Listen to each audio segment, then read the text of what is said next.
Doctor Zafar Iqbal সাহেব নামে আমাদের বাংলাদেশে একজন আছেন, চেনেন তো, নামজাদা মানুষ। আকীদা বিশ্বাস কি না কি এটা ওনার টনে জবাব দেবেন, আমি জানি টানি না।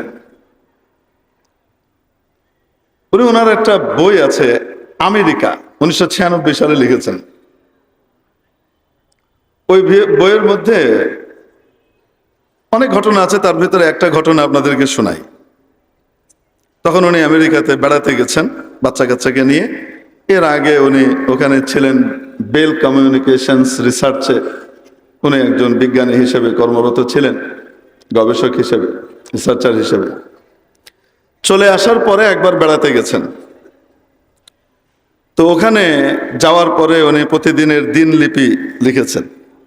ওটাই হলো আমেরিকা নামক বইটা। এটা আসলে ওনার ওই কয়েকদিনের ডায়েরি।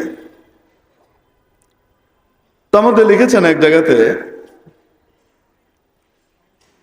যে আজকের খবরের কাগজের শিরোনাম দুইটি। তার মধ্যে প্রথমটা হলো বিজ্ঞানীরা নতুন আবিষ্কার করেছেন, আমেরিকার বিজ্ঞানীরা, হাইপার টেনশনের সাথে লবণ খাবার কোনো সম্পর্ক নাই। উনি বলেন আমি খুব কৌতূহলী হয়ে উঠলাম, কারণ গোটা বিশ্বব্যাপী চিকিৎসা বিজ্ঞানের একটা স্বতঃসিদ্ধ মত আছে। সেটা হলো কারো যদি ব্লাড প্রেশার হয়, হাই ব্লাড প্রেশার হয়, তখন ডাক্তাররা তাকে কাঁচা লবণ খেতে নিষেধ করেন এবং খাবারের ভিতরেও লবণের পরিমাণ কমিয়ে দিতে বলেন, ঠিক না? কেন? এটার দ্বারা ব্লাড প্রেশার নামক যে রোগ আছে, মানে হাই প্রেশার নামক যে রোগটা আছে, এটার ক্ষতি হয়। এটা গোটা পৃথিবীর চিকিৎসা বিজ্ঞানের স্বতঃসিদ্ধ একটা মত। উনি স্বতঃসিদ্ধ মত বলছেন, আমরা বলছি ইজমা।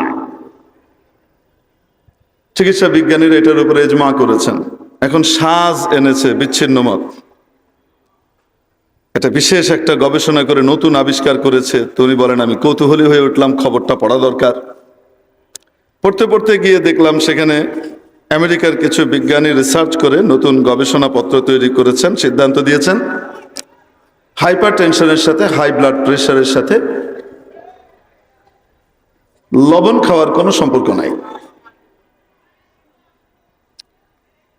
তো আমি পড়তে পড়তে পড়তে পড়তে খবরের শেষ লাইনটা পর্যন্ত পৌঁছলাম এবং সেখানে দেখলাম লেখা যে বিজ্ঞানীদের এই রিসার্চের খরচ এবং ব্যয় বহন করেছে ক্যাম্পবেল কোম্পানি। ক্যাম্পবেল কোম্পানি বিজ্ঞানীদেরকে এই রিসার্চের খরচটা জুগিয়েছে। উনি বলেন এটা পড়ার সাথে সাথে আমার পুরা খবরের হাকিকত, কোন হাকিকত আমার বুঝে এসে গেল কি আছে এখানে। আসল ব্যাপারটা আমি বুঝে ফেললাম। ব্যাপারটা হলো ক্যাম্পবেল কোম্পানি আমেরিকার অত্যন্ত জনপ্রিয় একটি স্যুপ কোম্পানি, এবং এত জনপ্রিয় যে প্রত্যেকটা সুপার শপের ভিতরে বিশাল বিশাল তাক জুড়ে থরে থরে এই স্যুপ সাজানো থাকে। মানুষ খুব খায়, বাচ্চারা খুব পছন্দ করে, এলাকার লোকজন খুব খায়, টায় ওখানকার লোকজন।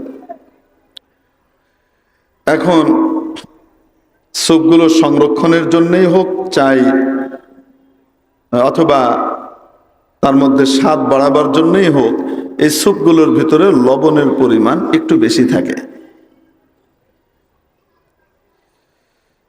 যার ফলশ্রুতিতে যারা স্বাস্থ্য সচেতন তারা এই অতিরিক্ত লবণ থাকবার কারণে এই স্যুপগুলোকে এড়িয়ে চলেন, পরিহার করেন, খান না। অতএব ক্যাম্পবেল কোম্পানি কিছু বিজ্ঞানীকে ভাড়া করলো, তাদের পকেটে পয়সা দিল, মোটা অঙ্কের টাকা দিল, যে তোমরা একটা গবেষণা রিপোর্ট তৈরি করো যে হাইপার টেনশনের সাথে লবণের কোনো সম্পর্ক নাই। তো কি হবে? যারা স্বাস্থ্য সচেতন, অতিরিক্ত লবণের কারণে এই স্যুপ খেত না, তারা এখন দেদারসে ওই স্যুপ কিনবে এবং খাবে।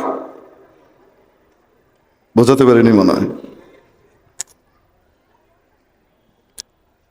এখন উনি বলছেন যে আমেরিকাতে বিজ্ঞানীদেরকে বিপুল পরিমাণ পয়সা দিয়ে সিগারেট কোম্পানির পয়সায় রিসার্চ করে বিজ্ঞানীরা আবিষ্কার করে দিয়ে দিচ্ছেন, সিদ্ধান্ত দিয়ে দিচ্ছেন কি ফুসফুস ক্যান্সারের সাথে সিগারেটের কোনো সম্পর্ক নাই। মদ কোম্পানির পয়সায় রিসার্চ করে বিপুল পরিমাণ টাকা মদ কোম্পানি দিচ্ছে, দেওয়ার পরে তারা সেখানে কি করছেন, গবেষণার রিপোর্ট দিয়ে দিচ্ছেন মদ খাওয়া স্বাস্থ্যের জন্য খুব উপকারী, মাঝে মাঝে নেশাযুক্ত হওয়া এটা স্বাস্থ্যের জন্য অনেক গুরুত্বপূর্ণ একটা জিনিস। এরপরে ডক্টর জাফর ইকবাল সাহেব লিখছেন, মানে আসলে আমরা যদি ইসলামী ঘরানার যারা ধর্মকে খুব বেশি পছন্দ করে এদের কোনো উত্তর বা দলিল দিই, যারা এই হিসেবে খ্যাতিমান, তো বলবে কি বানিয়ে বলছে। এজন্য অত্যন্ত কথিত যেটাই আপনারা বলেন অথবা মুক্তভাবেই বলেন, কথিত প্রগতিশীল বুদ্ধিজীবী ডক্টর জাফর ইকবাল সাহেব যখন বলবেন, তো এটা তো মুনাজ্জাল মিনাস সামা হবে না, না উনি প্রপার সত্যি কথাটাই বলেছেন, এজন্য ওনার দলিল দিচ্ছি। এর দ্বারা আবার আপনারা ওনার কিতাবাদি পড়ার ব্যাপারে খুব উৎসাহী হয়ে ওঠেন না, কারণ এই বইয়ের ভিতরে যেমন এই বিষয় বেরোচ্ছে, এর ভিতরেও এমন কিছু ছত্রও আছে যেটা পড়লে আপনার ইসলামের প্রতি একটা বিদ্বেষ তৈরি হবে, ইসলামপন্থীদের উপর একটা বিদ্বেষও তৈরি হতে পারে, এমনও আছে।